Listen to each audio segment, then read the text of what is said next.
Hey guys, Dr. Berg here. In this video, we're going to talk about IBS tips, irritable bowel syndrome. If you have that, listen and learn, because there are several things that you can do to really greatly reduce the pain, inflammation, bloating in your intestines. Number one, gluten. Now, you probably already know this. Gluten is the protein in grains, okay, specifically wheat. And you probably already gave that up. But if you haven't, if you just cut out gluten, you probably will notice 50% of the symptoms go completely away overnight, okay? But I don't want you to have any grains because it's hard to digest grains. And there's not a lot of nutrition in grains either, so just avoid them all.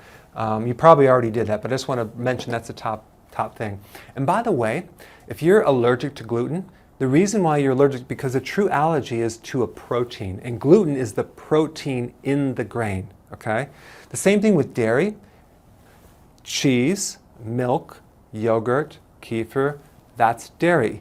And so you have the protein in dairy, it's called casein, and you might have a casein allergy, okay? But you also could have a lactose intolerance.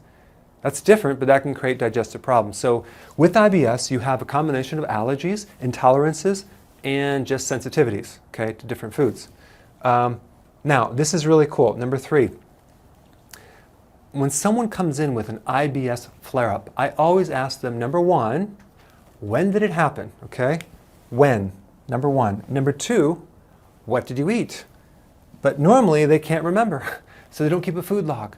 So what I want you to do is keep a food log, because if you can isolate when you started having problems and then you knew what you ate, then we can narrow down very quickly what you need, what's irritating your gut. Okay? Is it an allergy? Is it a sensitivity? And the problem is when you eat a lot of combination of foods, it's really hard because there's too many variables. So if you have IBS, it's better to have maybe one or two foods at a time that you're eating so we can narrow it down. And just from a process of elimination, we can find out what you can eat and what you can't eat. Okay? Don't keep eating things that are irritating your gut, all right? So when did it start? What did you eat? Keep a log, very important. Fermented foods, that would be like sauerkraut, kefir, things that are already broken down. Those are easy to digest, very smart to start eating these foods if you have IBS because it helps heal the area. There's other products that you can take too, like glutamine, and even cabbage juice is good, but that will actually help. Like fermented cabbage juice is even better, but that will actually help the IBS. Now, the last thing I want to talk about is acid stomach. Now, if you're consuming an allergy, the purpose of the stomach is to break down proteins, including things that you're allergic to, which are proteins, okay?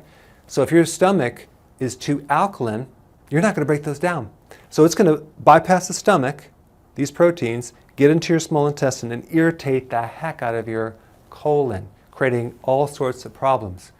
So just by acidifying your stomach, and what happens is that if your stomach is acid, you will be able to break down things that you're allergic to at the stomach level and not let them invade the rest of the intestinal tract where they're irritating the heck out of your intestines. There's a huge connection between your pH, especially of the stomach, and allergies, okay? People develop allergies in general, I'm talking about food allergies and environmental, when they have an alkaline system, an over-alkaline system. Okay, you maybe have heard the opposite, but it's not true. It's an alkaline system. So if you were just to acidify the system, you would probably get rid of more allergies, okay?